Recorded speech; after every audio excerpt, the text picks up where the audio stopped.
So, కొంతమంది పిల్లలకి below 10 years వాళ్ళకే కొంతమంది పుట్టుకతో కొంచెం తక్కువుంటుంది. ఆ తర్వాత వాళ్ళు స్కూల్‌లో జస్ట్ ఎల్‌కేజీ, ఫస్ట్ క్లాస్‌కి స్పెట్స్ పెట్టుకుంటారు. అటువంటి పిల్లలకి సర్జరీ ఏ టైంలో అవసరమవుతుంది? అంటే వాళ్ళకి లైఫ్ టైమ్ మొత్తం స్పెట్స్ ఉంటాయి కదా! సో, అటువంటి వాళ్ళకి సర్జరీ చేస్తారా? లేకపోతే స్పెట్స్‌తోనే వాళ్ళని ఇంప్రూవ్‌మెంట్ ఉంటుందా సార్?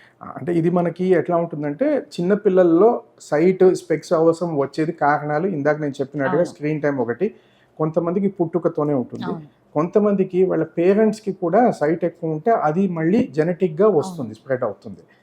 కొన్నిసార్లు ఏమవుతుందంటే స్క్వింట్, మెల్లకన్ను అనేది కూడా ఉంటుంది కొంతమంది పిల్లల్లో. దానివల్ల కూడా సైట్ వస్తుంది.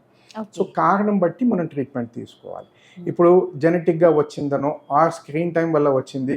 ఇవి ఏమవుతున్నాయంటే 18 సంవత్సరాల వరకు అటు ఇటు ఫ్లక్చుయేషన్ అనేది ఉంటుంది. పెరగచ్చు, తగ్గచ్చు. స్క్రీన్ టైమ్ తగ్గించి ఖచ్చితంగా హెల్తీ ఫుడ్ తీసుకుంటే, విటమిన్ ఏ రిచ్ ఫుడ్ తీసుకుంటే సైట్ ఇంప్రూవ్‌మెంట్ కూడా వస్తుంది. హ్మ్. సో, 18 సంవత్సరాల వరకు ఈ ఫ్లక్చుయేషన్ ఉంటుంది గనక, ఆ లోపు జనరల్‌గా ఆపరేషన్‌లేమి చెయ్యం హ్మ్. ఇప్పుడున్న టెక్నాలజీతో.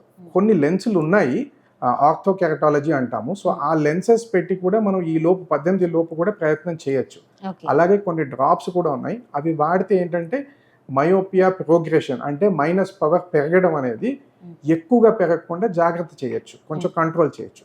కానీ operation is not suggested before 18 years. 18 years తర్వాత స్టేబుల్ అయిపోయాక సైట్ అనేది స్పెక్స్ పవర్ కాన్స్టెంట్ అయిపోతుంది.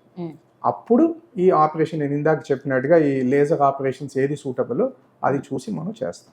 ఓకే. ఈ 2 కారణాలు కాకుండా సపోజ్ మెల్లకన్ను వల్ల వచ్చింది.